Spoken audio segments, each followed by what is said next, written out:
Ce programme est une rediffusion. C'est pas normal. Une situation vous déplaît, vous en avez gros sur le cœur, vous êtes exaspéré par un certain nombre d'événements. Radio Côte d'Ivoire vous ouvre une lucarne pour crier votre mécontentement dans le bon ton, la courtoisie et le respect. Je dois contre le collège des professeurs. On dit code d'inscription en ligne, fiche de renseignements, affectés de l'élève, 6e et 5e, kit d'inscription des affectés de l'élève, permis, livret scolaire, RAM, chemise cartonnée et enveloppe imbrée. Je me plains contre cela. La ministre a dit que je viens payer. Voilà, c'est pas normal ici. C'est moto, j'ai dit. Moto, ça fait accident, ça tue. Mais les enfants, la maman justice, c'est quand ils les parlent. Ils ne vous écoutent non pas. Donc, vraiment, je voulais passer par vous pour lancer un message aux communautés. Il n'y a qu'à vraiment voir les enfants. Pas chef de brigade du sous-préfet là, le maire est là. Mais ça vit tous les jours. Il y a quelque chose qui ne va pas du tout. Les lampadaires ne sont pas éclairés. Aujourd'hui où je vous parle, je peux dire que l'éclairage public n'en ont pas. Le village est dans le noir. Voilà, donc vraiment, en tout cas, on demande pardon. Notre lampadaire, c'est mon cri de cœur. C'est pas normal. Du lundi au vendredi, de 8h05 à 8h30.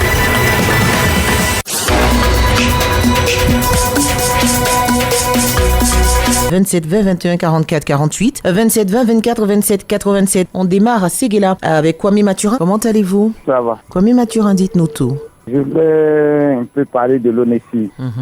2 ans que j'ai fait la pièce, elle est sortie avec une erreur sur le lieu de naissance. Et on m'a demandé de faire une réclamation. La dernière fois, je suis allé pour la réclamation. Elle a introduit dans le fichier et il est avéré que après introduction, la pièce, on dit le fichier est introuvable. Bon, je voulais demander au DG de l'ONESI, dans ce cas de mesure, qu'est-ce qu'il prévoit pour ces personnes-là.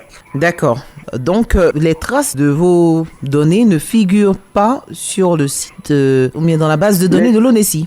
Les données sont là, mais seulement que sur le lieu de naissance, il y a une erreur. Exactement, je vous ai compris. Vous devez faire une réclamation. Et lorsque vous devez faire une réclamation, quand on entre vos coordonnées, on doit avoir la suite. Je veux dire, on doit avoir les informations relatives à vous, afin de corriger les différentes erreurs. Voilà. Sauf que dans votre cas, on n'arrive pas à avoir toutes ces informations. Oui, on n'arrive pas à avoir. D'accord. Et donc, votre préoccupation, c'est de savoir quelle attitude tenir dans ce genre de cas. Non, parce que la carte m'est sortie. La carte m'est avec moi. Je sais que la carte est avec vous, monsieur Kwame Mathurin. Je ne sais pas si on se comprend. On se comprend. Voilà. Vous avez la carte, mais il y a une erreur là-dessus. Voilà. Et quand vous êtes allé à l'ONESI, vous avez posé une réclamation. Sauf que lorsque la dame a rentré vos coordonnées dans la machine, on va le dire, il n'y avait pas vos informations en fait dans la machine. Comme si ces informations étaient effacées. Voilà, c'est ça. D'accord. Et vous demandez maintenant au responsable de l'ONESI quelle attitude tenir face à ce genre de cas, quelle démarche est-ce qu'il faut faire? Voilà, quelle démarche ou bien bon, il faut... En tout cas, bon, voilà ce qu'il faut. D'accord. La dame qui vous a reçu, elle ne vous a pas dit que faire? Elle ne vous a pas donné des pistes de solutions? Elle m'a demandé d'appeler le 1340. Bon, le 1340, j'appelle, on me dit qu'ils sont pas, pour le moment, ils sont pas Ils ne sont pas fonctionnels. Voilà. D'accord. C'est bien noté. N'hésitez pas à rappeler sur Radio Côte d'Ivoire pour remettre ce problème sur la table s'il persiste. Merci. Merci beaucoup, monsieur Kwame Mathurin. C'est pas normal. Kwadio Daniel est à Dabouyo 3. Regayo. Je veux parler de mon éternel problème. C'est là, Sandra Gagnoa. Comme la répétition est pédagogique. Oui. Donc, j'appelle pour que l'État essaie de penser sur cette voie-là. Sinon, actuellement, Gagnoa, là, vraiment, c'est pas la peine. On ne peut pas circuler. C'est le coin le plus scandaleux même de la route. Une route de 160 km, Sandra Gagnoa 160 km, en Côte d'Ivoire qui n'est même pas bitumée, qui n'est même pas entretenue. Je pense que nous sommes oubliés. Or, on produit ici du cacao, du café, du palmier, de l'EVA, du palmier à huile, et les aubergines, les gombos, les maniocs, tout ça là. Tout le vivrier. Quand il pleut, il n'y a pas de route pour faire sortir ces produits-là. Donc, vraiment, que l'État essaie de voir cette reprise-là. D'accord. Pour qu'on puisse s'en sortir, pour qu'on soit désenclavé.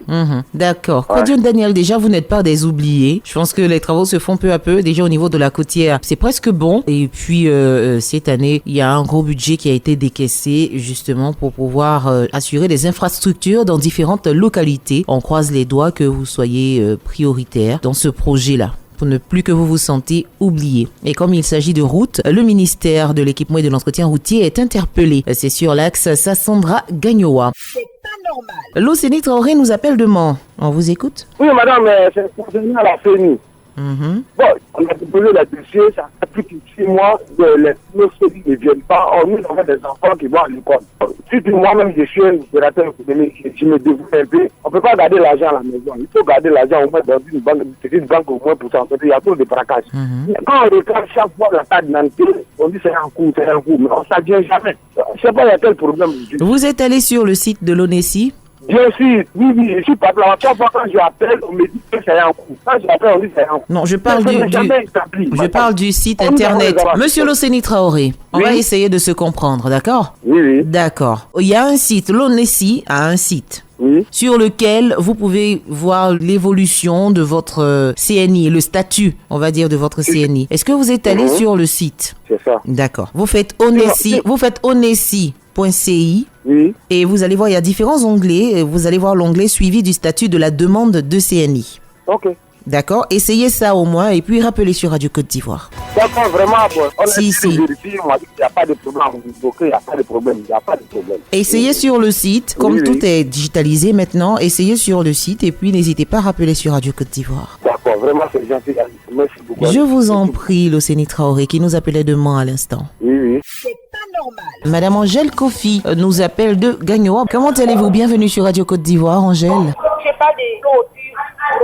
Nous, on est ici, on est malade, mais on souffre même de l'eau, même pas l'heure de. Et vous êtes où, Angèle? Essayez de parler un peu plus fort pour qu'on vous entende mieux. À l'hôpital de Gagnoa. C'est l'hôpital général? Voilà. D'accord. Et il n'y a pas d'électricité, il n'y a pas d'eau.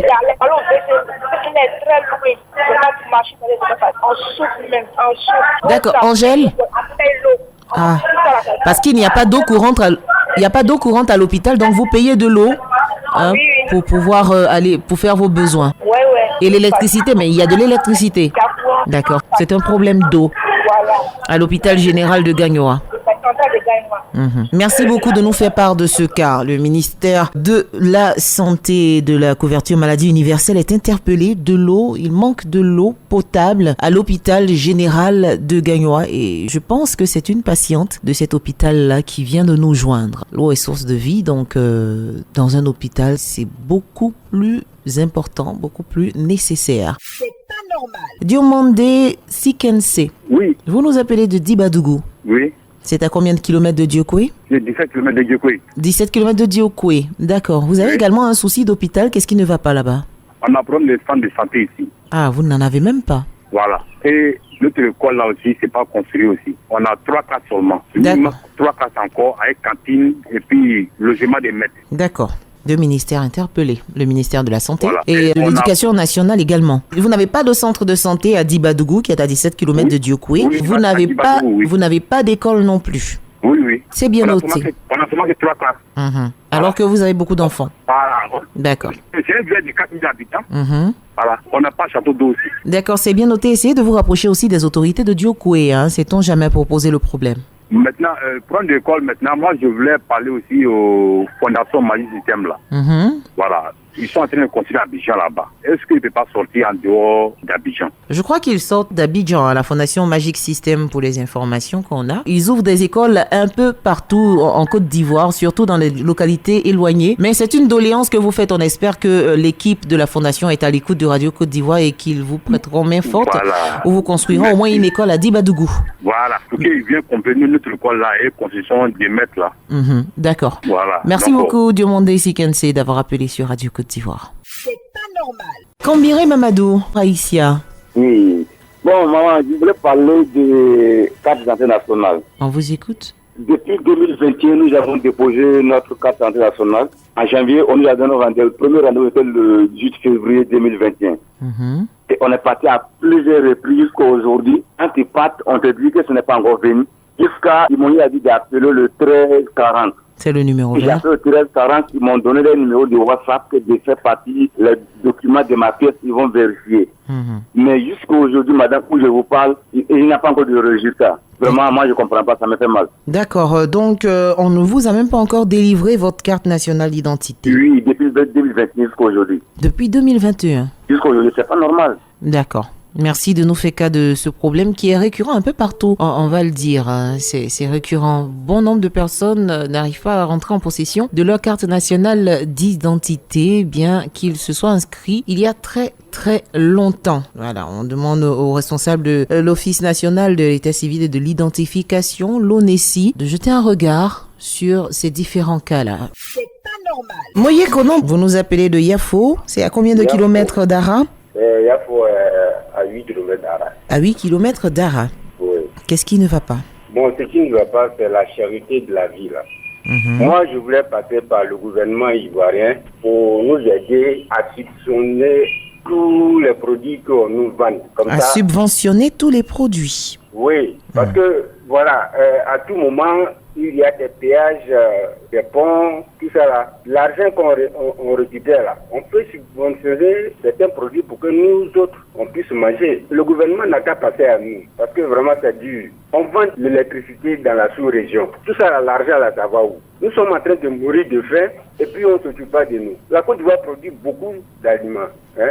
Mais tout ça, ça va ailleurs. Quand même, pensez à nous. C'est ce que je voulais dire. D'accord. Hein? On vend l'électricité partout. Pourtant, dans notre village ici, il n'y a pas d'électricité. Monsieur... L'argent qu'on récupère dans ces pays-là, où ça va? Monsieur Moye-Konan, je pense qu'il a appelé pour se plaindre, mais on va rectifier certains points. Déjà, Monsieur Moye-Konan, je pense que vous ne mourrez pas de faim. Vous arrivez quand même à consommer, à prendre l'essentiel. Voilà, si vous voulez d'autres denrées, c'est clair qu'il y a la cherté de la vie. Et je peux vous assurer que le gouvernement ivoirien travaille sur ce sujet afin de faciliter l'accès aux produits de première nécessité. Chose qui est déjà faite parce qu'on a déjà le prix du riz, de l'huile, du sucre et d'autres produits de première nécessité qui a considérablement baissé pour pouvoir permettre à tout le monde d'avoir ces denrées de première nécessité. Également, l'électricité qui est vendue à l'extérieur, les ponts à péage, etc., etc. Tout ceci est utilisé pour construire des infrastructures afin d'améliorer les conditions de vie dans le pays dans lequel vous vivez. Peut-être le village dans lequel vous vivez, je suppose qu'il y a une route principale qui passe là. Donc voilà, c'est clair, la cherté de la vie, tout le monde le vit assez mal, mais on va se contenter de patienter tout simplement parce que nous savons que le gouvernement ivoirien travaille pour nous faciliter la vie. Merci beaucoup Monsieur Moye-Konan qui a fait part de son cri de cœur. Il s'est plaint et il est parti. C'était juste pour clarifier ces différents points-là. Donc vous ne mourrez pas de faim et vous n'allez pas mourir de faim parce que le gouvernement ivoirien travaille pour vous. C'est pas normal. Doumbia Fakoli nous appelle de Boaké. On vous écoute? Comme d'habitude, j'ai plusieurs fois appelé concernant la non-réhabilitation de l'école de mon village. Le village, c'est Djumondougou, dans la sous-préfecture de Morondo, département de Kani. D'accord. Il faut dire que maman, j'ai toujours dit que l'éducation, c'est la base de tout développement. C'est clair. Voilà, avec une école obligatoire en Côte d'Ivoire. Vraiment, l'effectif, déjà, ça déborde chez nous au village. Dans les 2 bâtiments qui sont là, sont dans de mauvais états aussi. Depuis longtemps, j'ai appelé que bientôt c'était l'harmattan et que vraiment le toit du 2e bâtiment n'arrive pas à résister. Et chose faite, aujourd'hui les enfants sont livrés à eux-mêmes. Vraiment, ces bâtiments, les toits n'existent plus. On demande vraiment d'interpeller le conseil régional de Séguéla. Vraiment de penser à la population, de penser aux enfants de Djumondougou. D'accord. Djumondougou, situez-nous Djumondougou, Doumbia. Djumondougou, c'est un village, la sous-préfecture de Morondo, département de Kani, dans la région de Ourodougou. D'accord. Vraiment, on demande l'aide du gouvernement. Exactement, du ministre de tutelle même, ministre de l'Éducation nationale et de l'alphabétisation, Madame Maria Toukoné, qui on espère se penchera sur votre cas assez rapidement. Vraiment, les enfants souffrent. C'est vrai, c'est pas évident. Je demande pardon par ma voix, vraiment. Les enseignants, tout le monde souffre. Et on croise les doigts pour que cette souffrance soit abrégée. Vraiment, merci beaucoup. Merci beaucoup, Doumbia Fakoli. C'est pas normal. Kakoué Anderson. Oui. Alors, qu'est-ce qui ne va pas? Voilà. En tout cas, j'appelle Dassa Koumekro, c'est sous-préfecture de Trokro. Ici, nous appelons ça communément Awiansou. Voilà, ici, le blocage qui était autrefois, dont je vous ai parlé là, le blocage de 13 ampoules. Je suis allé à la CIE dit ça, c'est un petit problème que c'est à leur niveau. Donc, j'ai essayé de voir les chefs. Les chefs d'équipe, ils disent que le seul poteau se trouve à Mpayakro. Le seul poteau dont il s'agit là, ça se trouve à Mpayakro, plus les 13 ampoules, ils sont tous disponibles. Donc, c'est maintenant les chefs d'équipe qui peuvent, eux-mêmes qui ont pris le contrat d'électrifier Assa Komekro, c'est eux maintenant qui peuvent nous aider ils n'ont qu'à nous aider. C'est pas normal. Nous sommes fatigués de leurs promesses. Voilà, on les attend, nous les attendons, ils nous promettent, on les attend, ils viennent pas. Ils nous promettent, on les attend, ils viennent pas. Donc vraiment, par ma voix, tous les habitants d'Assa Komokro, à Mounessu ici disent ils veulent leur arriver dans ces 2 temps-là pour poser les 13 ampoules plus le poteau qui manque là. D'accord, voilà. C'est pour l'éclairage public, tout ça. Donc, Assa Komokro, vous nous rappelez la situation, c'est la sous-préfecture? Oui, la sous-préfecture d'Etrokro. Oui, qui est à combien de kilomètres de Daoukro? 22 km de Trocro et puis Daoukro là c'est pratiquement 39 kilos, 32, un truc comme ça. D'accord. Mais vous avez besoin qu'ils respectent leurs différentes promesses. Là. Et juste ça. À la veille des fêtes, ils sont partis jusqu'à aujourd'hui, ils nous promettent, on vient lundi, ça c'est pas grave, on vient lundi, pas de poteaux, pas d'ampoule, et puis d'accord. Merci beaucoup Kakou Anderson, voilà, vous faites bien d'appeler sur Radio Côte d'Ivoire. On espère qu'ils sont à l'écoute et qu'ils vont tenir enfin leurs promesses pour vous doter d'électricité. Tout simplement, vous envoyez les 13 ampoules et le poteau électrique manquant. C'est pas normal. Savadogo Adama, c'est notre dernier intervenant. Madame. Vous nous appelez de Kounfao. Moi, j'appelle le département de Kounfao. Précisément à Yabrasso. Yabrasso. Maintenant, on dit remerciement d'abord à mes ministre Senou Fofana. Bon, autrement, le mois passé, on a crié, il a envoyé une antenne chez eux là-bas à Doukro. Antenne téléphonique? Oui. D'accord. Moi-même, j'ai appelé pour remercier à M. Senou Fofana. Mais notre village, là, c'est 7 km à Doukro. D'accord. Mais précisément, le réseau n'est pas arrivé. Ils ont activé ça avant hier dimanche, là, mais précisément, on les met en genou, on les demande pardon. Il n'y a pas tout possible, on va gagner le réseau là aussi. D'accord. Réseau de téléphonie mobile? Oui. D'accord. Il a envoyé ça chez eux là-bas, mais vraiment... Ils ont envoyé dans le village voisin et vous souhaitez, en fait, qu'ils viennent juste à côté, c'est-à-dire chez vous, pour vous installer aussi une ligne... Non, mais le distance n'est pas loin, c'est 7 km. Le distance n'est pas loin. D'accord. C'est 7 km. Mais antenne, on dit c'est 5 km. Donc, précisément, vrai, là, chez nous, là, en réseau n'est pas arrivé. D'accord. Donc, vous demandez à ces opérateurs de téléphonie mobile... Ils demandent pardon. Ils n'attendent pardon. On va voir le réseau là aussi. D'accord. Pardon. On lui demande pardon. On vous comprend, Savadogo, et on espère que son équipe est à l'écoute. Il s'agit du ministre du Tourisme, M. Siandou Fofana. Merci beaucoup, Savadogo Adama. Merci à tous les auditeurs de Radio Côte d'Ivoire. Merci de nous faire confiance. C'est tout pour C'est pas normal ce jour.